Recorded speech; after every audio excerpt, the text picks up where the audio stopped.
beauty, temples, monuments, craftsmanship, wildlife sanctuaries, natural landscapes, and pristine beaches make it an ultimate tourism destination. Our government will provide assistance for their development to Odisha as well. Priority 8, innovation, research and development. We will operationalize the Anusandhan National Research Fund for basic research and prototype development. Further, we will set up a mechanism for spurring private sector-driven research and innovation at commercial scale with a financing pool of 1 lakh crore rupees in line with the announcement in the interim budget. Space economy. With our continued emphasis on expanding the space economy by 5 times in the next 10 years, a venture capital fund of 1,000 crore rupees will be set up. Priority 9, next generation reforms. Economic policy framework.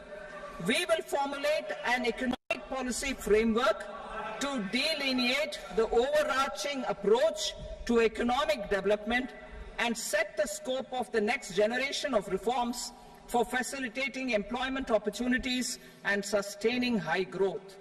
Our government will initiate and incentivize reforms for 1. Improving productivity of factors of production, and 2. Facilitating markets and sectors to become more efficient.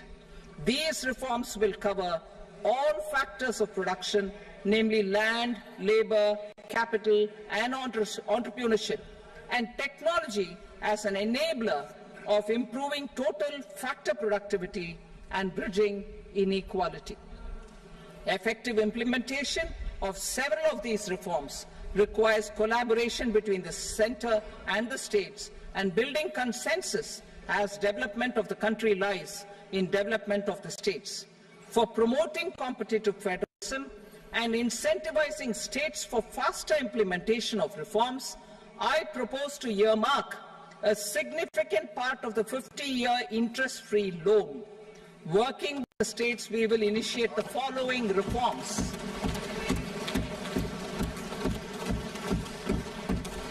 Land-related reforms and actions, both in the rural and urban areas, will cover land administration, will cover 1. Land administration, planning and management, and 2. Urban planning usage and building bylaws. These will be incentivized for completion within the next 3 years through appropriate fiscal support. Rural land-related actions. Rural land-related actions will include 1. Assignment of unique land parcel identification number, UL PIN, or Bhu Aadhaar for all lands. 2. Digitization of cadastral maps. 3. Subdivisions, survey of map subdivisions as per current ownership. 4. Establishment of land registry. And 5. Linking to the farmers registry. These actions will also facilitate credit flow and other agricultural services. Urban land-related actions. Land records in urban areas will be digitized with GIS mapping. An IT-based system for property record administration, updating, and tax administration will be established. These will also facilitate improving the financial position of urban local bodies. Labor-related reforms. Services to labor. Our government will facilitate the provision of a wide array of services to labor, including those for employment and skilling. A comprehensive integration of eShram portal with other portals will facilitate such one-stop solution.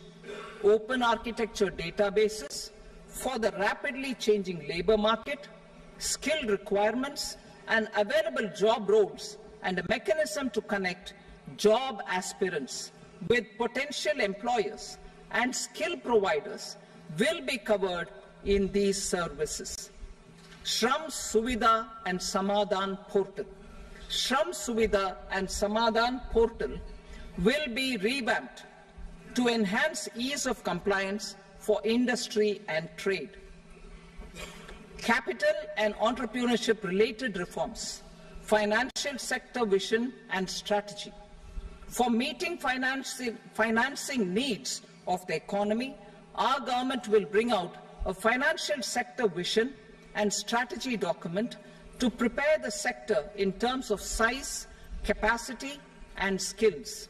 This will set the agenda for the next 5 years and guide the work of the government, regulators, financial institutions, and market participants. Taxonomy for climate finance.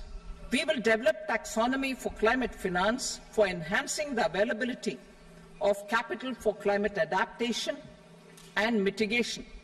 This will support achievement of the country's climate commitments and green transition.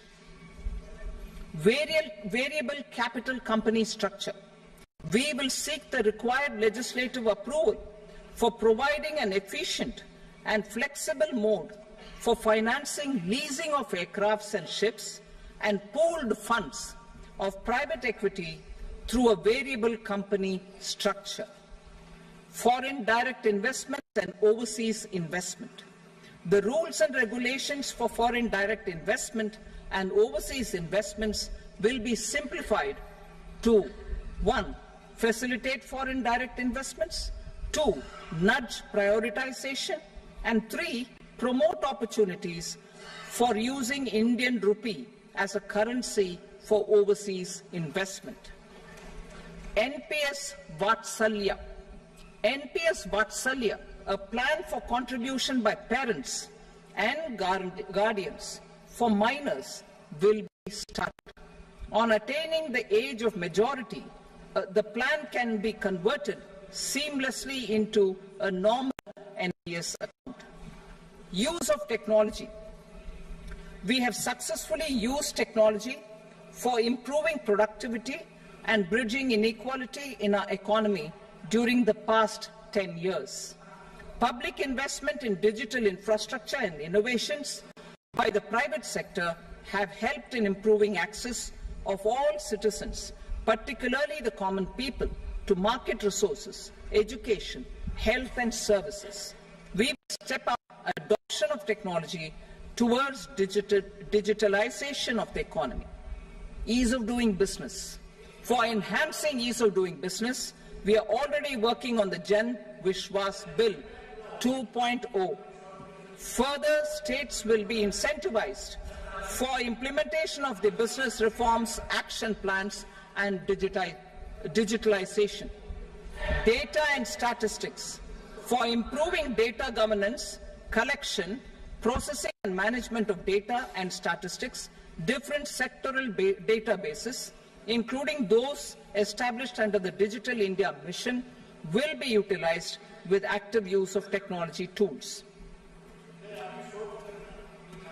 New pension scheme. The committee to review the NPS has made considerable progress in its work. I'm happy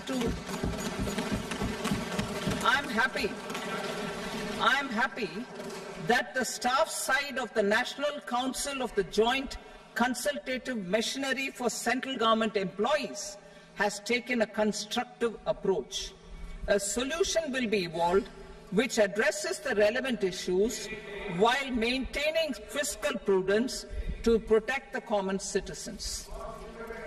Budget estimates for 24-25.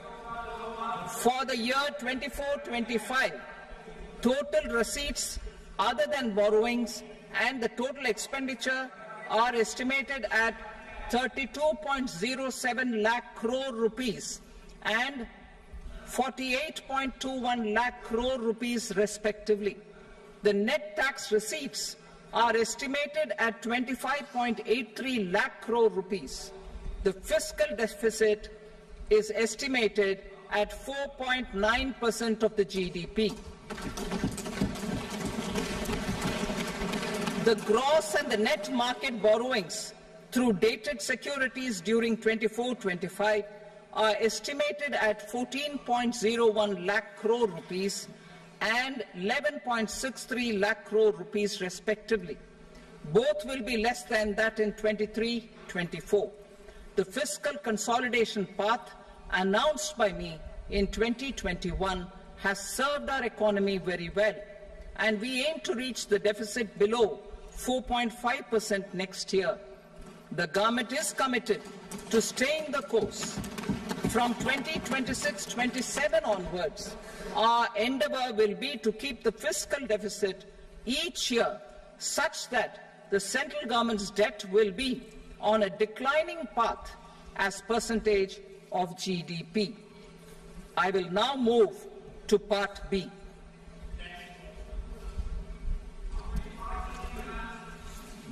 Indirect taxes.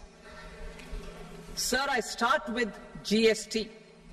It has decreased tax incidence on the common man, reduced compliance burden and logistics cost for trade and industry, and enhanced revenues of the central and the state governments. It is a success of vast proportions. To multiply the benefits of GST, we will strive to further simplify and rationalize the tax structure and endeavour to expand it to the remaining sectors. My proposals for customs duties intend